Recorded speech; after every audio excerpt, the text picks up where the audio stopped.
Ibu-ibu kalau meninggal, suami ikut mengantar, menangis dia. Tak betul kan bedeku kesi. Dek naga agak kesi. Mata kanannya menangis, mata kiri mana penggantina. Oh ibu, meskipun waktu nagombal ki, gunung kan kudaki, lautan ku seberangi, kemanapun kau pergi aku akan mengikutimu. Begitu mati, ada temanku di Makassar, temanku haji, meninggal istrinya, bengkak matanya. Ustaz, saya rasanya tidak bisa lagi selanjutkan hidupku. Inilah istri saya yang mengatur semua usaha saya sehingga saya begini. Bengkak matanya. Saya bilang, hebat juga ini bapak. Beberapa bulan kemudian saya jogging di lapangan Karebosi. Ada di sampingnya perempuan cantik, putih, masih muda, tidak pakai jilbab, panjang rambutnya. Saya dekati baru ku bilang, Haji, siapa itu Haji? Nah bilang, yang baru Ustaz. Lah beko.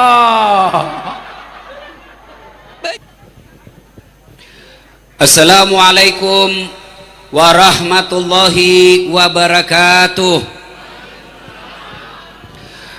Alhamdulillah, alhamdulillahi rabbil alamin.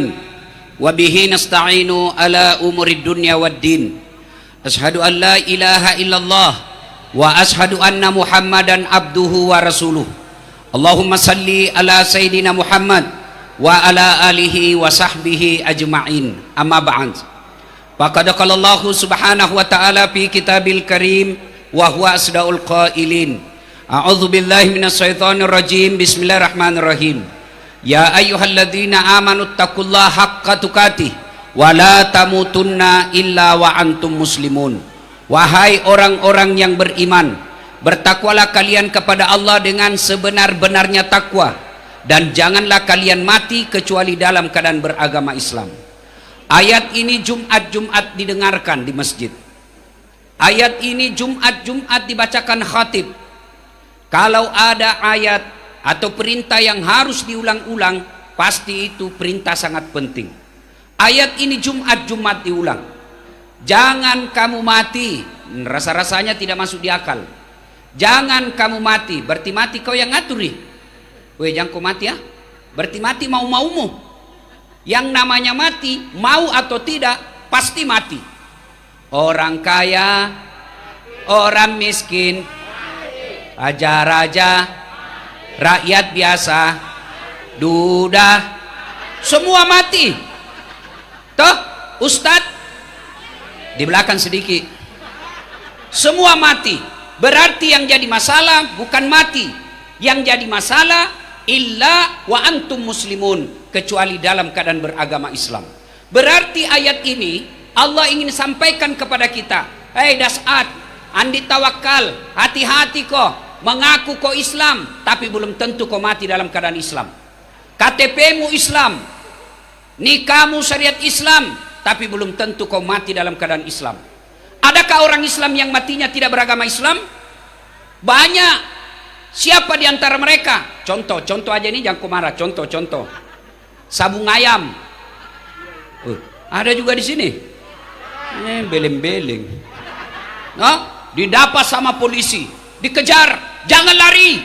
Masih lari juga. Jangan lari, masih lari. Terpaksa polisi tembak peringatan ke langit. Masih lari, tembak 2 kali. Masih lari, tembak 3 kali. Masih lari, terpaksa dilumpuhkan. Tembak kakinya. Kakinya ditembak, kepalanya nak kena. Saya tanya temanku yang polisi, bos, bagaimana caranya kakinya kau tembak nak kena? Dia bilang, soalnya waktu ditembak dia jongkok. Ini polisi peleng India, bukan polisi Indonesia. Polisi Indonesia baik. Oi, bu, jangan kau musuh itu polisi. Kira enak hidup kalau tidak ada polisi. Rumah dirampok, anak diperkosa, suami dibunuh, harta dijarah. Ibu cari siapa? Polisi. Saya pergi ceramah, macet mobil, tidak bisa gerak, tidak bisa maju, tidak bisa mundur. Saya baca Yasin sudah 3 kali, tidak goyang-goyang mobilku. Begitu datang polisi lalu lintas, lewat. Maka jangan musuh polisi. Pun kalau saya sholat, Saya berdoa 5 kali sehari semalam. Kenapa masalah dalam hidupku tidak pernah berhenti? Katanya kalau berdoa baik, katanya kalau sholat sudah bagus, tapi kenapa doaku tidak diijabah? Salah satu sebabnya hubbi aklil haram, suka memakan makanan haram. Ingat, sedekah ketika pilkada itu bukan hadiah, itu sogok. Hukumnya haram, pelakunya bahkan bisa kena pidana, baik yang menyogok maupun yang disogok. Malah nak tulis di rumahnya, siap menerima serangan fajar. 5 suara, 1 suara 200.000, keras kehidupan bos. Hei, dengar, Bapak kalau mau bagus, mau membangun, insya Allah kita tidak akan mati dalam keadaan berjudi. Insya Allah kita tidak akan mati dalam keadaan berzina. Insya Allah kita tidak akan mati dalam keadaan mabuk. Tapi yang bisa membuat kita mati kafir, hubbi aklil haram, suka memakan uang haram, dan itu sogok. Jadi jangan heran setengah mati ku berdoa tidak dikabulkan doamu. Kenapa? Terlalu banyak uang haram dalam perutmu. Bakalaidan, bismillahirrahmanirrahim. Ya ayyuhalladzina amanu taqullaha haqqa tuqatih. Ya ayyuhalladzina amanu dukhulu fis-silmi kaffatan wa la tattabi'u khutuwatis syaitan innahu lakum aduwwum mubin. Wahai orang-orang yang beriman, masuklah engkau ke dalam Islam secara sempurna, bukan Islam pencitraan, tapi Islamlah secara benar. Wa la tattabi'u khutuwatis syaitan, dan janganlah engkau ikuti langkah-langkah setan, karena sesungguhnya setan itu musuh yang nyata bagi kalian.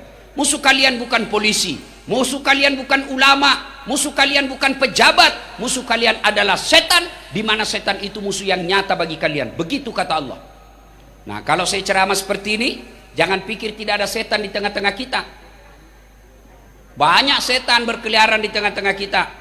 Bentuknya bukan pocong, bukan popok, bukan parakang, bukan sustar ngesot.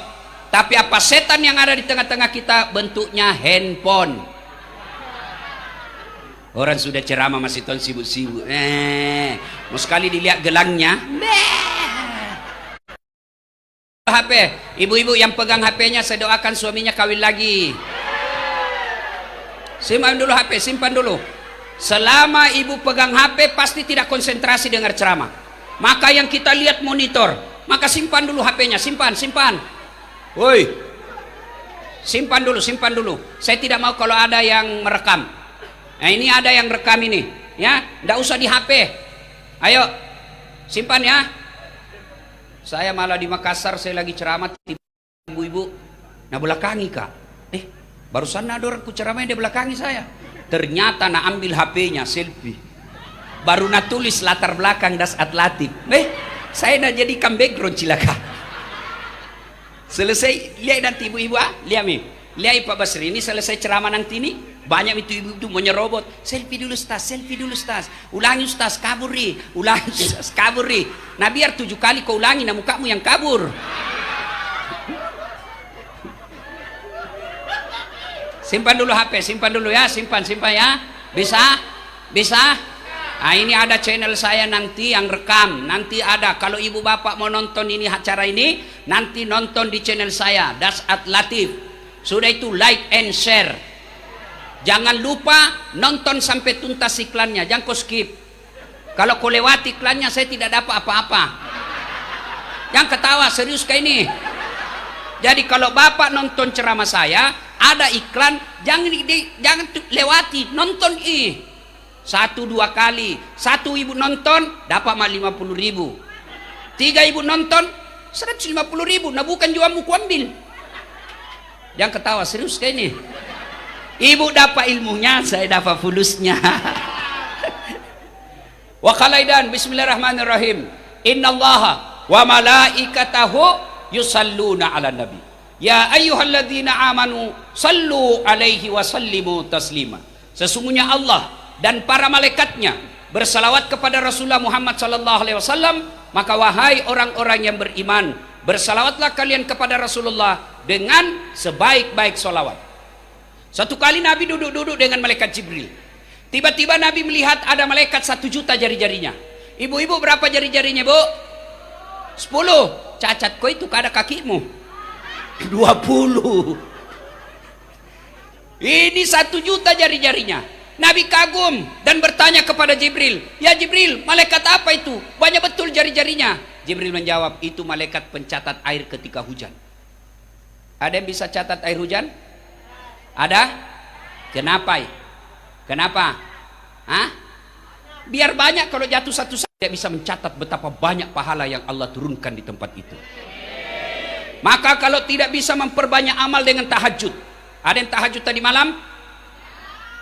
Pencitraan. Ada yang puasa Senin Kamis kemarin? Balle-balle toh. Toh, kalau tidak bisa memperbanyak amal dengan membangun masjid, Senin Kamis, tadarus, puasa, maka ketika kumpul seperti ini, banyaklah bersalawat, karena di situ pahalanya luar biasa. Maka saya mau ajak salawat dulu ini hari, ini malam. Boleh? Boleh? Bapak-bapak diam, ibu-ibu dulu. Kita tanding mana lebih kencang suaranya ibu-ibu. Bapak-bapak diam. Ayo ibu, jamu kalah ibu. Ayo. Salatullah salamullah Rasulillah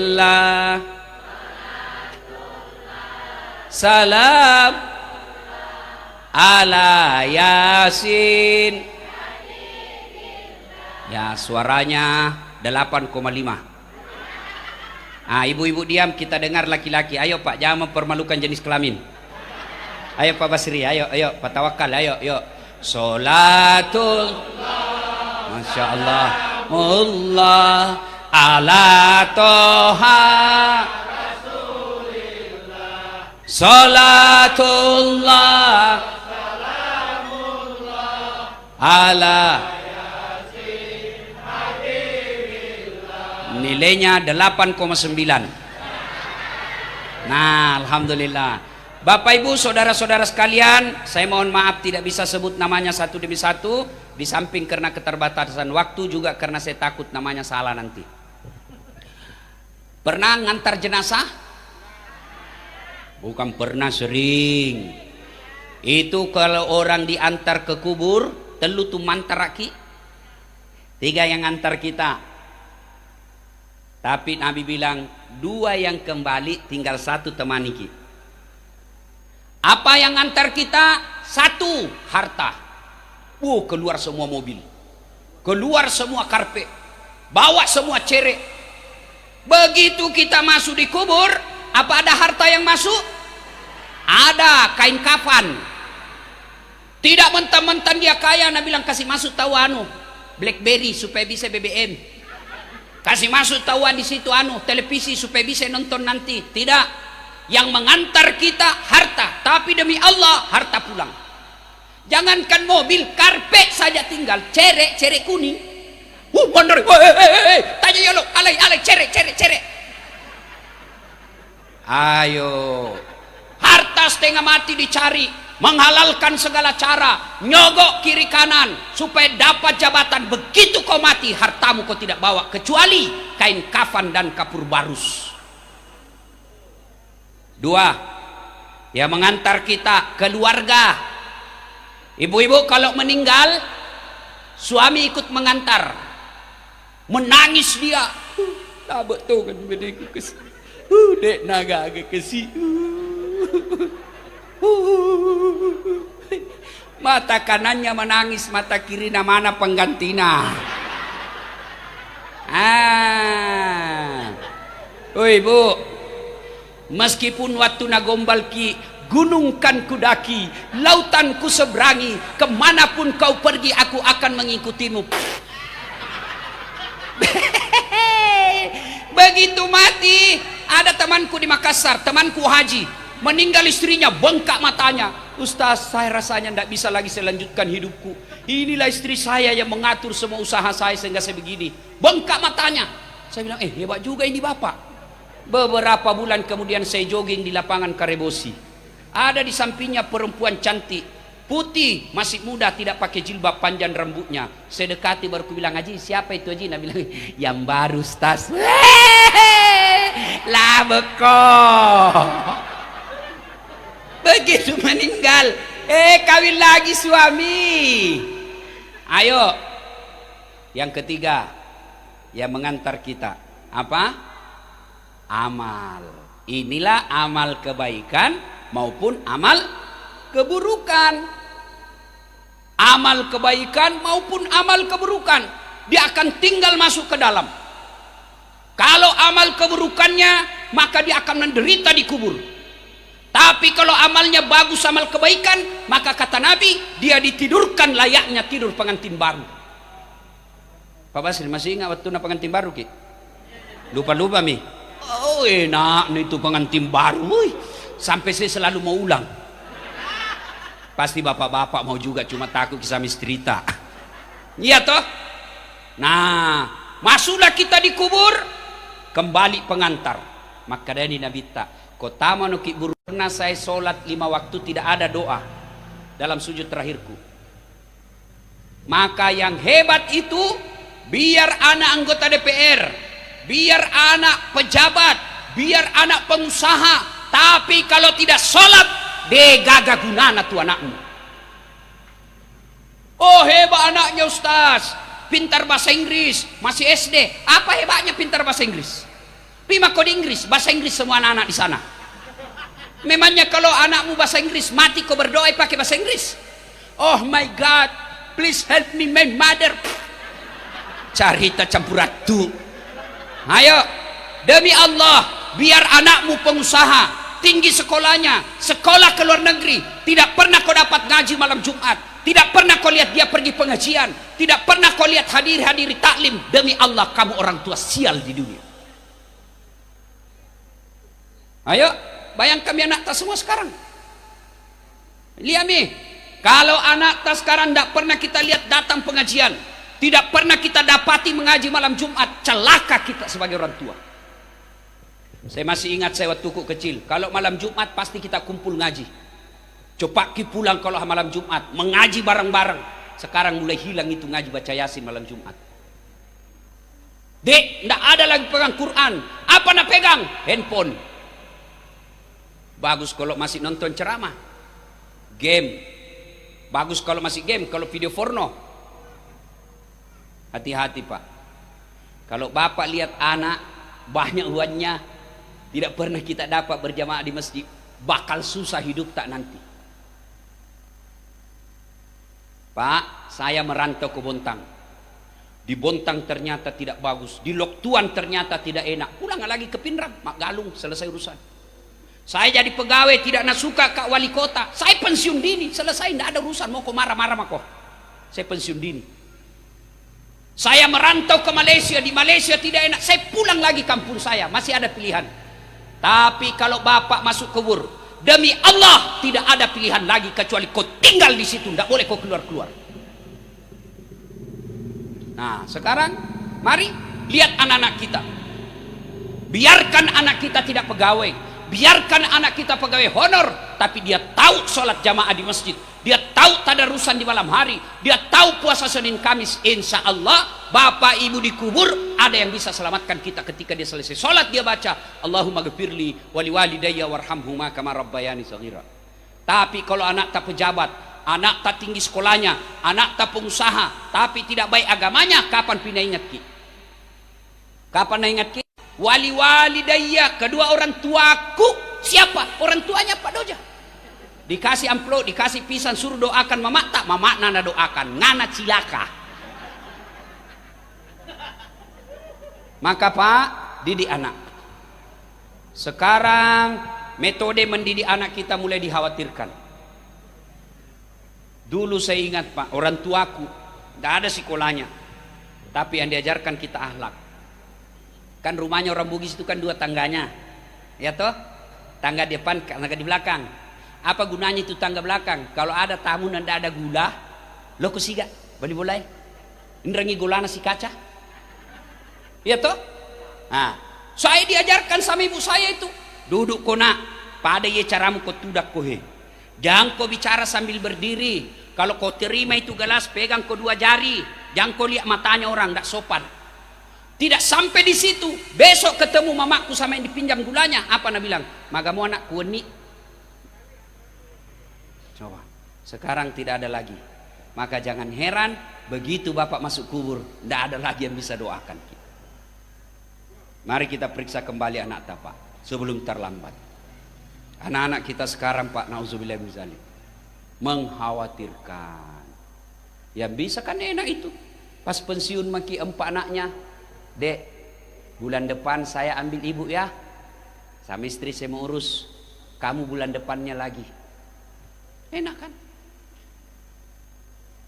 Tapi ini anak kita sudah berkeluarga, sudah menikah, tidak pernah kita lihat ada sumbangan untuk orang tuanya.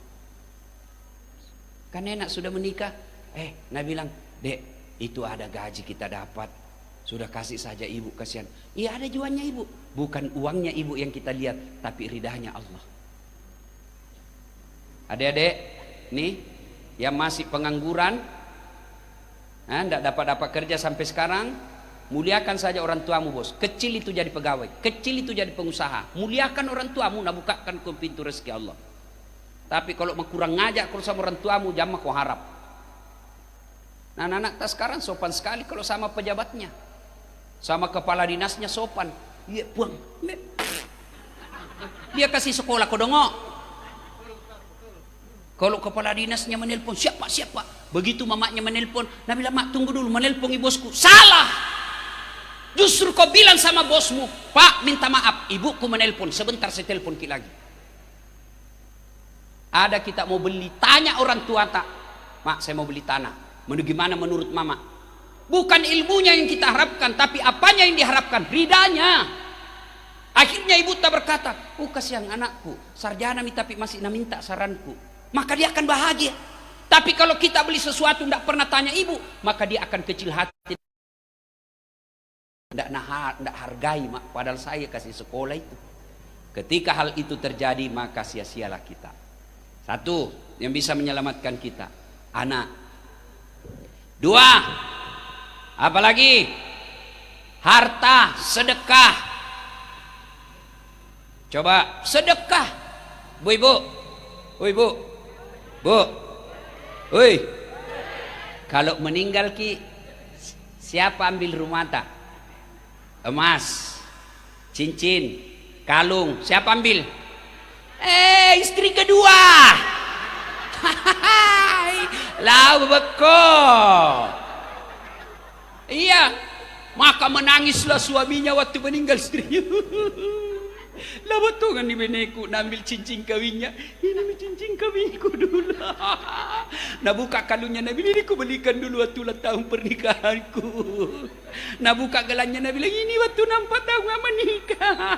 Sudah itu 4 bulan kemudian, mak benesi. Itu cincinnya nak kasih pengganti istri barunya. Nabi bilang, ini cincinku dulu sama istriku. Bah ambil mini sayang. Maka ibu-ibu, Pak, sedekah ki. Ada beberapa golongan orang menyesal ketika sudah masuk di kubur. Apa itu? Satu diantaranya mereka yang enggan bersedekah. Ketika coba buka Quran, ketika kita sudah masuk di kubur, kita bangkit, bangun kita berhadapan dengan malaikat. Wahai malaikat, apa ini? Malaikat berkata, mati makoh. Ya Allah, kembalikan saya ke dunia. Paling suka kulinoy ya Allah. Untuk apa? Solat bukan, puasa tidak, haji bukan. Untuk apa? Dia akan berkata, ya Allah, kembalikan saya ke dunia. Untuk apa? Saya mau sedekahkan hartaku yang ada setinggal ini. Itu kalimat orang yang sudah mati. Nah kita belum sedekah ki. Ayo, ada orang bangkrut di Bontang gara-gara sedekah? Ada? Tidak ada. Ini kelebihannya Pak Adi Dharma, kuat sedekah ya. Nah, sedekah. Kalau pejabat waktu beliau wali kota, sedekahnya bukan duit tapi membangun kota Bondang. Bapak-bapak sedekah dengan ilmu, ustadz sedekah dengan ilmunya. Bapak-bapak hartawan sedekah dengan hartanya. Ibu-ibu tidak bisa sedekah dengan harta, tidak bisa dengan ilmu. Maka sedekah dengan apa? Sedekah dengan akhlak mulia. Yang kau kasar bicara, tetangga tidak bisa dikasih duit, maka jangan ganggu dia. Banyak di antara kita sudah tetangga tidak dikasih sedekah, tidak pernah dikasih sedekah, kita ganggu terus, maka itu akan ibu merati merugi. Sedekahlah. Nah, ibu-ibu, ada masjid dekat rumah, kita lihat, oh, tidak ada sandalnya, dari toilet ke tempat pintu, beli sandal. Nah, curi orang Ustaz, alhamdulillah, berarti ada lagi ladang amal baru, beli lagi. Tidak bisa sandal soalnya Ustaz, kiri kau jalan kote. Malam Jumat, orang di sana mengaji di masjid, kirimkan sedekah, dan sedekah itu tolak bala. Sedekah. Kalau orang sudah masuk di kubur, yang bisa menolong kita hanyalah sedekah kita. Sedekatun jariyah. Yang ketiga, yang bisa menolong kita apa? Ilmu yang bermanfaat dan pembangunan. Maka kalau dapat ceramah-ceramahnya Ustadz Das'ad, share, sebarkan. Bayangkan kalau Bapak sebarkan di grup, ada 30 orang di grup, ada dia yang tahu dan dia amalkan, maka saya dapat pahala, ibu dapat pahala, yang sebarkan juga dapat pahala, tanpa mengurangi pahala masing-masing. Sedekahlah dengan ilmu. Kemudian pembangunan. Bangunan ini ada tanah,